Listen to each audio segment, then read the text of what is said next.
Shalom, Tuhan Yesus sudah mediatif. Firman Tuhan pada hari ini, Sabtu, tanggal 30 November 2024, yang saya ambil dalam firman Tuhan, Markus 4, ayat yang pertama hingga ayat yang ke-41. Demikianlah firman Tuhan. Pada suatu kali Yesus mulai pula mengajar di tepi danau, maka datanglah orang banyak yang sangat besar jumlahnya, yang mengerumuni dia, sehingga ia naik ke sebuah perahu yang sedang berlabuh, lalu duduk di situ. Sedangkan semua orang banyak itu di darat di tepi danau itu.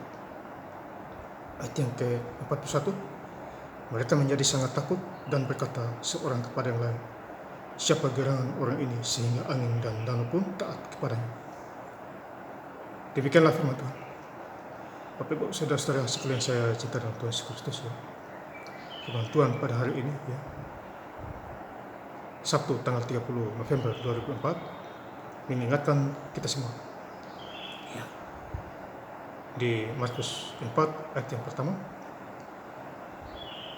pada suatu kali Yesus mulai pula mengajar di tepi danau, maka datang orang banyak yang sangat besar jumlahnya, mengerumuni dia. Ya, jadi Tuhan Yesus, ya, dia mengajar di tepi danau. Ya, banyak orang datang kepadanya untuk mendengarkan firman Tuhan. Ya Bapak Saudara, karena mereka tahu bahwa Tuhan Yesus, ya, walaupun bangsa Israel, ya, menolaknya sebagai Tuhan dan Juru Selamat, ya, Mesias, tetapi banyak juga yang percaya, ya, kepada Tuhan Yesus. Ya, dia mengajarkan di danau, Bapak. Ya. Besar jumlahnya datang untuk mendengarkan firman di sana. Ya Bapak Saudara, ya, di tepi danau. Ya, jadi di tepi danau Tuhan Yesus berkata-kata, ya, mengajari orang-orang di sana tentang kerajaan Allah dan kebenarannya. Ya, ini luar biasa firman Tuhan. Sehingga ia naik ke sebuah perahu yang sedang berlabuh, lalu duduk di situ.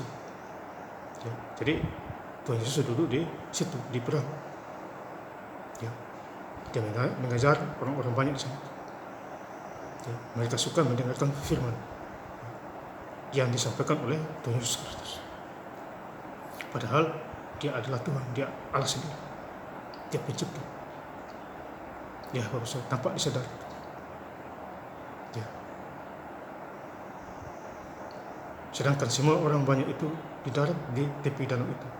Ayat yang kedua, maka ia mengajarkan banyak hal dalam perumpamaan kepada mereka. Dalam ajarannya itu ia berkata kepada mereka. Jadi Tuhan Yesus mengajarkan banyak perumpamaan kepada mereka. Ya. Perumpamaan. Jadi Tuhan kasih tahu firman juga, Tuhan Yesus kasih tahu tentang perumpamaan, arti kehidupan. Ya Bapak Saudara, jadi firman Tuhan harus menerima dengan rema. Ya, jadi kalau Bapak Ibu saudara mendengarkan firman Tuhan, ya, itu rema itu. Ya, khususnya besok hari Minggu Bapak Ibu saudara gereja di tanggal 1 Desember 2024. Kalau Bapak Ibu duduk di gereja dengan firman Tuhan itu, kalau ditangkap itu rema itu. Ya. Jangan disia-siakan. Ya. Makanya kita harus hari Minggu kita berhenti dulu. Gereja dulu. Ya, Bapak Saudara. Yang lama sudah berlalu, sesungguhnya yang baru sudah datang. Jadi kalau kita sudah lahir baru, misalnya, ya, anak-anak terang, sudah terbiasa dengan gereja, jangan lupa harus gereja. Ya, Bapak Saudara. Supaya hidup kita diberkati lagi, disehatkan, panjang umur. Ya, Bapak Saudara yang saya cinta dalam Tuhan Yesus Kristus. Ya. Kemudian di Markus 4 ayat yang ke-39, ia pun bangun menghardik angin itu dan berkata kepada danau itu, diamlah, tenanglah. Lalu angin itu reda dan danau itu menjadi teduh sekali. Jadi Tuhan Yesus menghentikan angin ribut ya, di danau itu karena perahunya mau tenggelam ya. Itu di situ ada murid-murid Tuhan Yesus juga ya. Jadi murid-murid Tuhan Yesus melihat dengan mata kepala ya, bahwa kalau kita hidup di luar Tuhan Yesus, kita tidak bisa buat apa-apa ya. Yohanes 15 ayat yang kelima, di luar aku kamu tidak bisa berbuat apa-apa ya. Walaupun kita setiap hari hidup dengan Tuhan, setiap hari berdoa, gereja, baca Alkitab, tetapi kalau kita tidak libatkan Tuhan Yesus, ya percuma ya. Ya Bapak Saudara, tidak bisa buat apa-apa kita. Contohnya murid-murid, angin badai datang ya, perahunya mau tenggelam, mereka tidak bisa buat apa-apa. Ujung-ujungnya minta pertolongan Tuhan Yesus ya. Berarti kita harus butuh Tuhan Yesus di dalam segala hal ya, Bapak Ibu Saudara ya. Jadi kita baca firman Tuhan, kita harus paham ya, ikuti suara Tuhan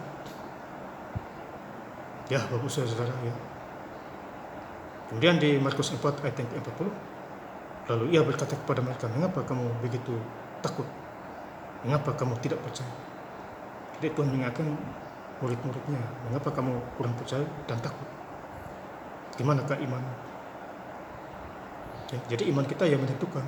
Angin badai berhenti, musuh-musuh dikalahkan, itu iman kita yang menentukan.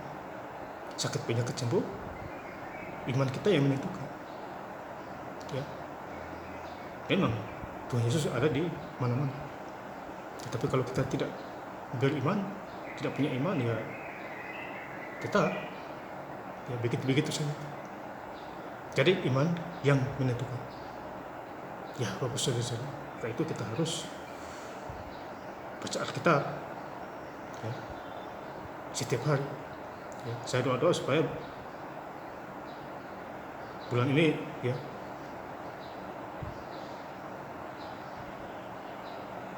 16 hari atau 17 hari selesai sudah baca Alkitab Kejadian semua ya. Ini luar biasa. Jadi firman Tuhan harus dibaca ya, jangan ditonton. Alkitab dibaca ya, Bapak Saudara. Jangan main lihat-lihat terus ya, ambil dan baca. Saya baca 4 jam lebih setiap hari ya. Jadi biasanya setengah 2 sampai jam 6, 20 menit ya. Puji Tuhan, semua belajar baca. Jadi kalau Bapak Ibu ada waktu 30 menit, ya baca ya, jangan disia-siakan ya. Baca firman Tuhan penuh kuasa. Sebelum baca berdoa dulu supaya lancar bacanya ya. Bersyukur kepada Tuhan Yesus ya, mumpung ada Alkitab. Kalau tidak ada Alkitab, ya mau bagaimana? Gelaplah hidup kita ya. Untung sekarang ada zaman canggih, ada HP, bisa download Alkitab online ya. Kalau tidak ada lagi, wah, tambah gelap lagi hidup kita ya. Maka itu kita harus bersyukur kepada Tuhan Yesus. Dia sudah siapkan segalanya, kecil besar ya, sedang, dia sudah siapkan dimanapun kita berada ya. Kemudian di Markus 4 ayat yang ke-41, mereka menjadi takut, mereka menjadi sangat takut dan berkata seorang kepada yang lain, siapa gerangan orang ini sehingga angin dan danau pun taat kepadanya. Jadi murid-murid Tuhan Yesus takut, siapa gerangan orang ini sih? Angin badai taat kepadanya ya, danau pun taat kepadanya. Karena mereka tidak menyadari bahwa dia itu, Tuhan itu Allah. Makanya Yohanes 10 ayat 30, aku dan Bapa adalah satu ya. Mereka tidak menyadari ayat itu, murid-murid ya. Mereka heran lagi, siapa orang ini ya, Kok bisa angin taat kepadanya, ya? Danau pun taat kepadanya. Ya. Kita juga ya sekarang juga begitu, Bapak Saudara. Kadang kita tanpa sadar siapa orang ini. Ya. Padahal dengan tanpa sadar Tuhan lagi pakai dia itu, ya, dengan tanpa sadar kita bertanya-tanya siapa dia, kok bisa ya? Ya. Gitu. Karena kita anak-anak diberi kuasa. Yohanes 1 ayat yang ke-12.